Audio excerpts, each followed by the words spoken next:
as you've seen in my previous videos, I have been doing some baking, or trying to, because I don't have much experience in it.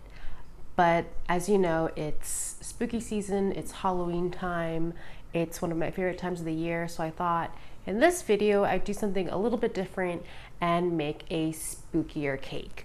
I decided to do the NECRONOMICON from Evil Dead 2 specifically, one of my most favorite horror movies of all time, and I thought it'd be way more fun to do something a little bit more my speed in terms of creativity.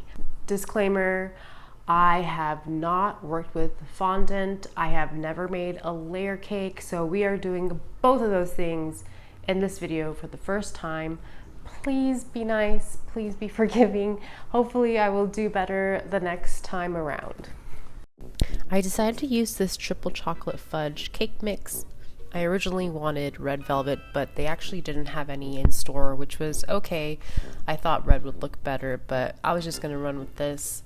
I also had all my mixing bowls in the dishwasher at this time, so I had to use a ramen bowl really awkwardly.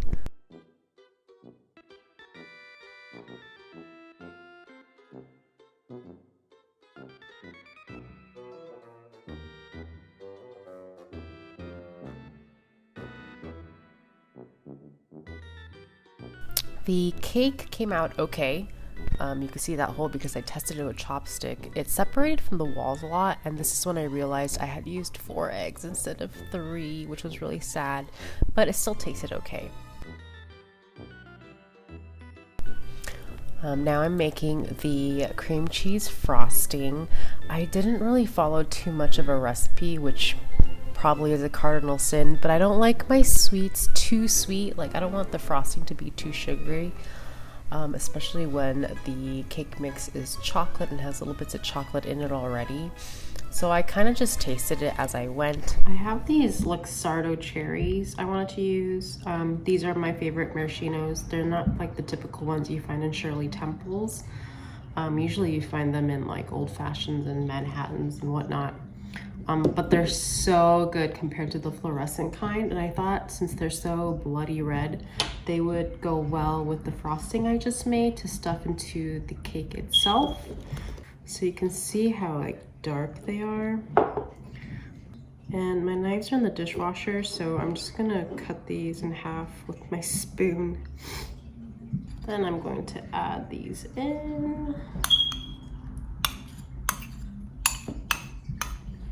And incorporate.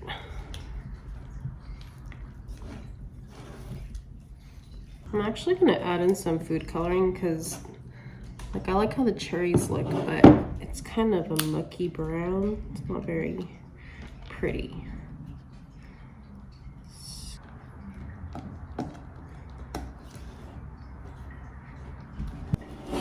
Okay, it's more bubblegummy than red. I don't think I want a pure red because that'd probably be just too much food coloring. And that doesn't sound very tasty. So we're gonna run with this.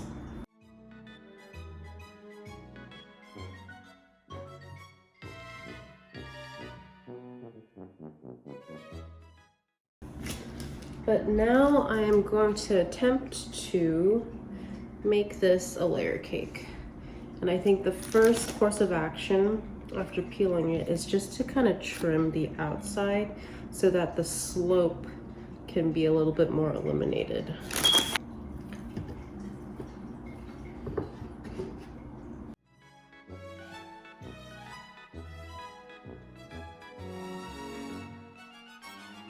Slicing the cake in half into 2 layers was probably the most nerve-wracking part. Okay, now I'm gonna set aside this first layer so I could frost this bead.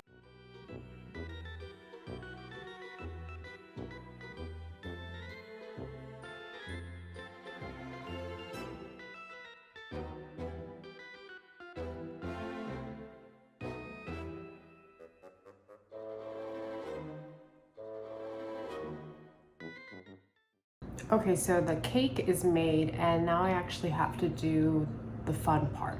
or the hard part. Let's see how it goes. I've never used fondant before, but I got this box of brown fondant, so it's already been colored, and then some edible ink marker for the details.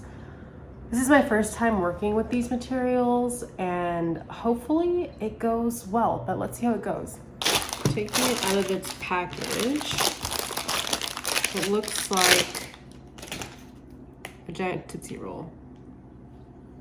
And it smells like chocolate too. Take my hairband off. Step one is to knead.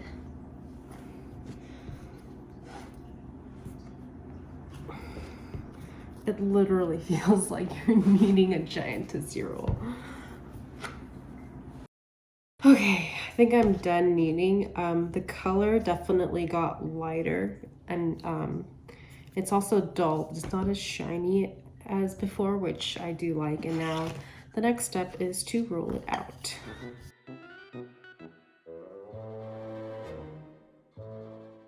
And here it is.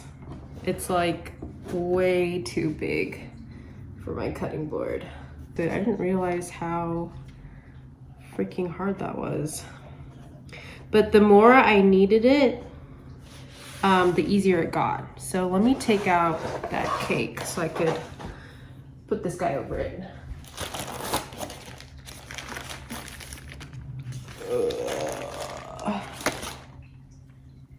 And then drape this guy over. Okay.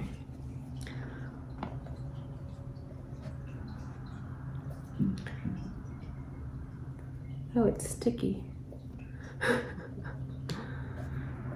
You can see how much experience I have. Okay, well, there is a lot of extra fondant. Yes, ooh, I'm getting excited. Okay, I have my rubber spatula, and I'm just gonna try to do my best to make this guy actually form around my cake.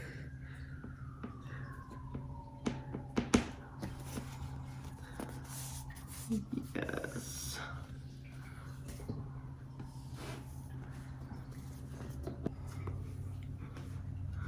Tip, tie up your hair if you're working with cake.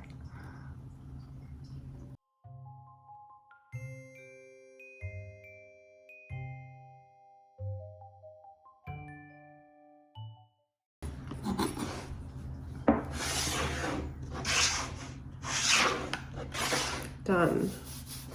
Okay, now I have to actually do the fun part and do all of his little face details. Show you my reference. There he is. What I'm going to do first is pretty much just make the lines of where all of his wrinkly bits are. Looks like I'm going to be making a lot of snakes for this cake.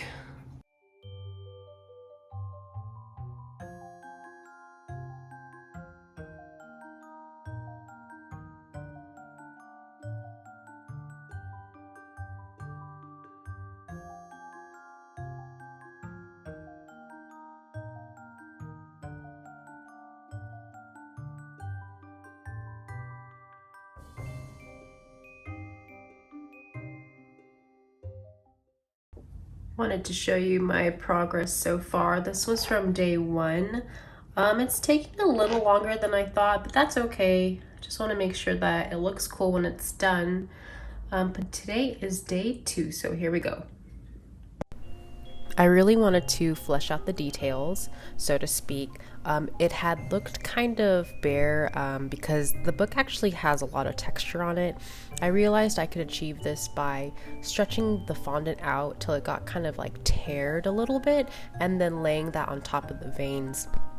I used this edible ink marker to kind of shade it in and create more details.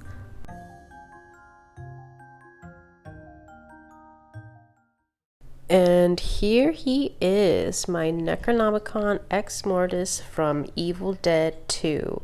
I think he came out really great. It was definitely a process. It wasn't something that I got right away, but it really Made me super excited to get my hands on doing a little bit of light sculpting, if that's what you'd call this. Okay, and now to actually cut a piece of him off.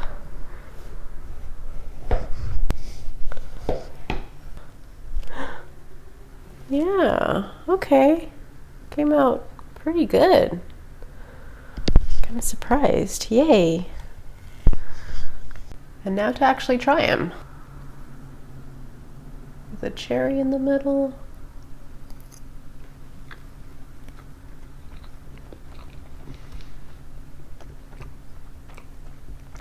Pretty darn good. Really happy with how it turned out. So that was that, but I did end up doing a couple of things during the rest of the week that I still wanted to show you guys. I went to the California Science Center randomly, and they have this beautiful aquarium section, like a desert section. We found this little lizard dude that was too cute, and they had a special Lego exhibit, which was actually super, super creepy. But they did have cute things like an animal section. I thought this tiger was amazing, but it's a great exhibit. We also went to this place called Mercado La Paloma, and they have a bunch of Mexican restaurants, including Hallbox and this place called Chichen Itza, which is like a Yucatan style place. I got the pollo asado. My husband got the pokchuk, grilled pork and longaniza, and it was super delicious. We also ended up going to the place next door called Wholebox. It's actually run by the same people, and took some food to go. We got the scallops aguachile, this roasted octopus plate, and a bunch of tacos, scallop tacos, octopus taco, and a fried fish Baja style taco. These scallops aguachile, probably one of my favorite things I ate. It was so good. And it also came with a side of beans and rice, by the way, and those were also so good. Just everything here is so freaking delicious.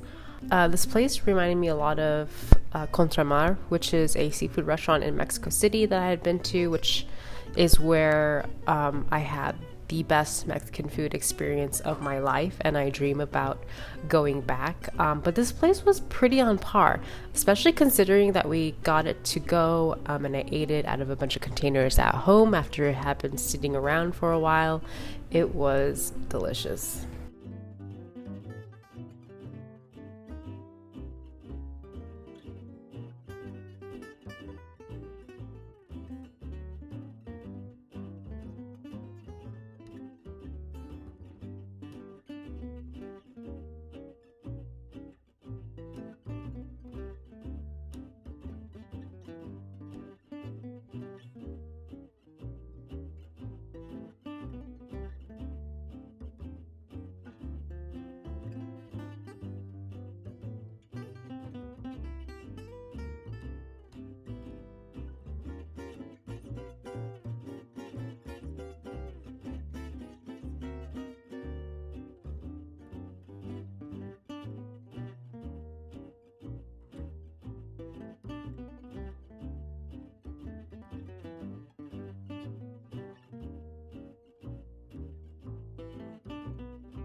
I decided I wanted to make a wonton style soup. I would use pork and shrimp as my proteins with the chicken base, but here I am making a marinade for the ground pork. So I said wonton soup. I actually tried to make my own dough and it failed miserably. It just came out super gummy and thick, and it was impossible to work with. I don't really know where I went wrong, but I've learned my lesson, and I'm totally going to get pre-made wonton wrappers going forward. I just don't have that skill in me at all.